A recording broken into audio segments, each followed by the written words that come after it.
17 Kabanata. Nanalangin si Jesus para sa mga tagasunod niya. Pagkasabi ni Jesus ng mga bagay na ito, tumingala siya sa langit at sinabi, Ama, dumating na ang oras. Parangalan mo ako na iyong anak, para maparangalan din kita.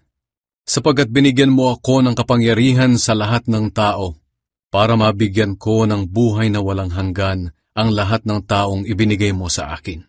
At ito ang kahulugan ng buhay na walang hanggan, ang makilala ka ng mga tao na ikaw lang ang tunay na Diyos, at makilala rin nila ako na isinugo mo. Pinarangalan kita rito sa lupa dahil natapos ko na ang ipinagawa mo sa akin.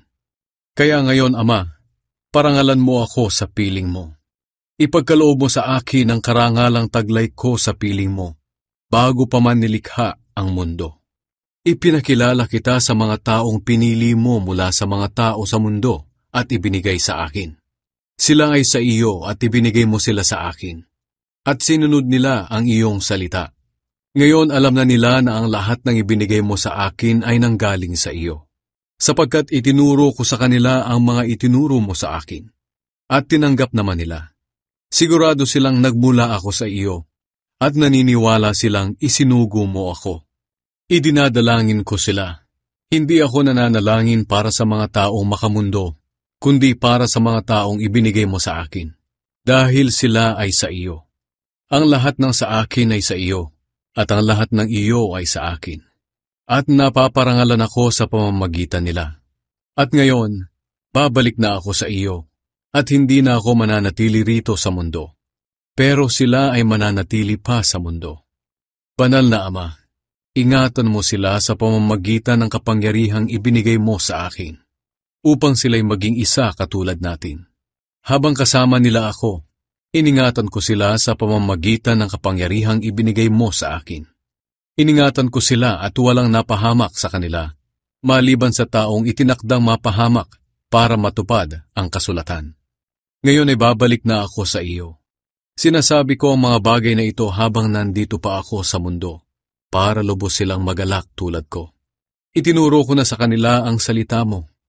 Napupuot sa kanila ang mga taong makamundo, dahil hindi na sila makamundo. Tulad ko na hindi makamundo.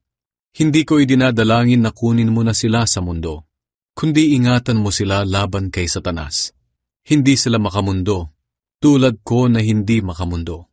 Ibukod mo sila upang maging iyo sa pamamagitan ng katotohanan. Ang salita mo ay katotohanan. Isinugo mo ako rito sa mundo, kaya isinusugo ko rin sila sa mundo upang mangaral. Alang-alang sa kanila, itinatalaga ko ang aking sarili sa iyo, upang sila man ay maitalaga sa iyo sa pamamagitan ng katotohanan. Ang panalangin ko ay hindi lang para sa kanila na sumasampalataya sa akin, kundi pati na rin sa mga sasampalataya pa sa akin sa pamamagitan ng pangangaral nila.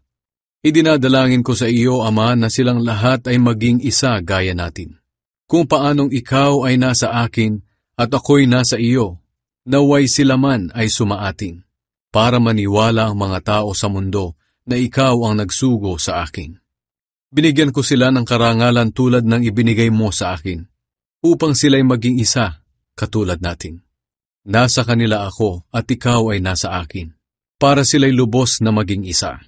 Sa ganoon ay malalaman ng mga tao sa mundo na isinugo mo ako, at malalaman din nilang minamahal mo ang mga mananampalataya, tulad ng pagmamahal mo sa akin. Ama, gusto ko sanang makasama sa pupuntahan ko ang mga taong ibinigay mo sa akin, para makita rin nila ang kapangyarihang ibinigay mo sa akin. Dahil minahal mo na ako bago pa man nilikha ang mundo. Amang makatarungan, kahit hindi ka nakikilala ng mga taong makamundo, nakikilala naman kita. At alam ng mga mananampalataya na ikaw ang nagsugo sa akin.